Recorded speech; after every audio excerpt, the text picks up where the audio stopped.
안 좋게 말하면 수차가 생겨서 불편하다, 빛 번짐이 생기고 이게 초점이 안 맞다 이렇게 되는 건데, 그렇게 생각하지 말고 긍정적으로 생각해서 멀리도 잘 보이고 가까이도 잘 보인다라고 생각해라 라고 하는 것이죠.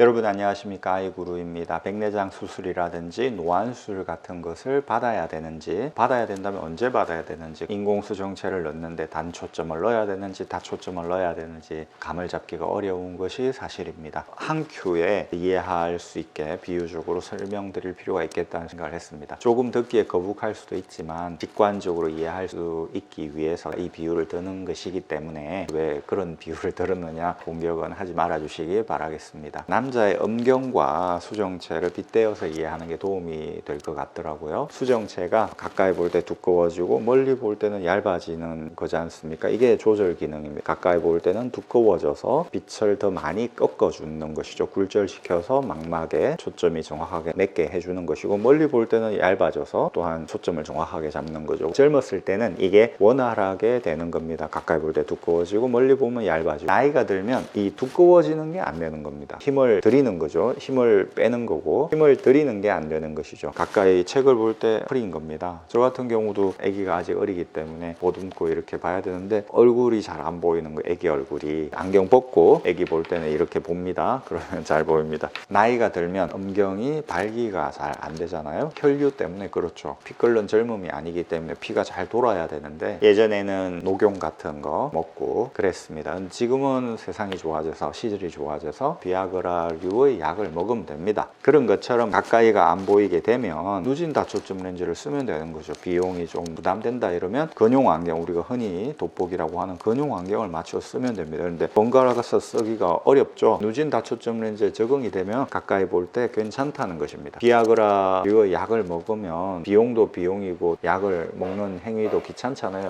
목에 걸리기도 하고. 하지만 안 되는 건 아니다, 먹으면 된다라는 것이죠. 백내장 수술을 해야 될 상황이 된다는 것은 무엇을 의미하느냐, 음경의 기능이 두 가지죠. 소변을 보는 기능과 성관계를 하기 위해서 발기가 되는 기능 두 가지인데, 소변을 보는 기능에 문제가 생기는 겁니다. 소변을 보는 기능이라고 하는 것은 힘을 안 들여도 되는 기능인 것이고, 하루에도 여러 번 사용을 해야 되는 기능이죠. 발기가 되는 기능은 성관계를 할 때만 필요한 것이잖아요. 빈도에서 차이가 나는 거죠. 소변을 보는 기능이 사실은 더 중요한 기능인 것이죠. 그런데 이거에 문제가 생긴다, 음경이 괴사가 된다든지 문제가 생긴다라고 해보자고요. 이 음경을 절제하고 인공 음경을 붙여야 되는 상황이 되는 것입니다. 그게 백내장 수술에 해당된다는 것이죠. 수정체가 혼탁해져서 멀리 볼 때도 잘 안 보이는 거예요. 뿌옇게 보이고. 이게 심해지면 실명이 되는 거죠. 이 수정체를 제거하고 인공 수정체를 넣는 겁니다. 인공 음경을 달게 되면 이제 소변 보는 이런 기능은 잘 돼요. 그렇지만 성관계를 하기 위해서 발기를 해야 된다라고 할 때는 그럼 어떻게 할 거냐? 역시 비아그라류의 약을 먹으면 됩니다. 백내장 수술을 하신 다음에도 누진 다초점 렌즈 같은 걸 쓰면 된다는 것입니다. 괜찮은 거잖아요. 인공 음경을 달았다고 해서 발기가 안 되는 게 아니다 이겁니다. 누진 다초점 렌즈를 쓰면 된다. 뭐든지 욕심을 너무 내면 안 되잖아요. 적당하게 내면 되는데, 고스트볼 칠 때도 원고 정도로 멈추면 되는데 꼭 3고를 가려고 할 때 문제가 생기잖아요. 어떤 욕심을 내냐 하면, 비아그라류의 약을 먹는 것도 귀찮다, 비용도 든다. 누진 다초점 렌즈 안경을 맞추는데 비용이 만만치 않잖아요. 약을 먹지 않아도 성관계가 되게끔 해달라. 가까이 볼 때는 부풀고 멀리 볼 때는 얇아지는 인공수정체를 개발해야 되겠죠. 그런 걸 개발하려고 노력했습니다. 가까이 볼 때는 인공수정체가 뒤나 앞으로 움직인다든지 이렇게 해가지고 그 효과를 거두는 걸 개발을 했는데 안 되는 거예요. 그게 기술적으로 어떻게 할까 하다가 회절형 인공수정체가 개발이 되는 거죠. 인공수정체가 이런 식으로 되어 있지 않습니까? 이게 지지해 주는 거고요. 동심원을 이렇게 만드는 겁니다. 다초점 인공수정체인 거죠. 빛의 회절 현상을 이용해서 빛이 꺾이게 만들어주는 그런 인공수정체를 개발을 하는 것이죠. 빛의 회절이라고 하는 것은 빛이 휘어지고 꺾인다라는 건데, 빛이라는 것은 이렇게 직진하는 건데 어떻게 꺾이느냐, 직진성을 강조하는, 빛이 입자로 돼 있다라는 걸 주장하는 과학자들이 있었고, 아니다, 빛은 파동이다 라고 주장하는 과학자들이 있었죠. 그런데 프랑스의 프레넬이라는 사람이 논문을 썼는데, 빛의 회절을 이야기하면서 빛은 파동이다 라는 걸 아주 잘 증명하는 논문을 썼었죠. 물론 그 전에도 빛은 파동이다라고 주장한 과학자들이 있었습니다. 이 프레넬은 프레넬 렌즈를 만들었어요. 이 회절 현상을 이용해서 주로 등대에 이용이 됐습니다. 등대에 들어가는 렌즈를 톱니바퀴형이라 할까요? 동심원식으로 이렇게 되어 있죠. 이런 걸 만들어 가지고 멀리까지 나갈 수 있게, 이 사람입니다. 이런 식이었죠. 이런 게 프레넬 렌즈입니다. 여기에 동심원들이 있습니다. 자세히 보시면 이렇게 얇은데 플러스 600 됩니다. 플러스 400입니다. 제 눈이 이렇게 커지죠. 이것도 커집니다. 이건 더 커지죠. 이렇게 두께 차이가 납니다. 이걸로 가위로 잘라가지고 안경을 맞추면 좋지 않느냐, 그럴 수도 있겠죠. 이렇게 동심원이 나 있기 때문에 좀 흐립니다. 손이 흐리죠. 이거는 이렇게 맑게 보이죠. 이런 걸 개발했다는 것이죠. 프레넬이라는 사람이. 아주 조그맣게 구멍을 냈을 때 빛이 직진으로 가면, 입자라면 이 반대편에 이만한 크기의 빛이 맺혀야 되는데 실제로 해보니까 일직선에 빛이 맺히더라는 거죠. 이중슬릿 실험이라고 있습니다. 그 왜 그러느냐, 파동이니까 이렇게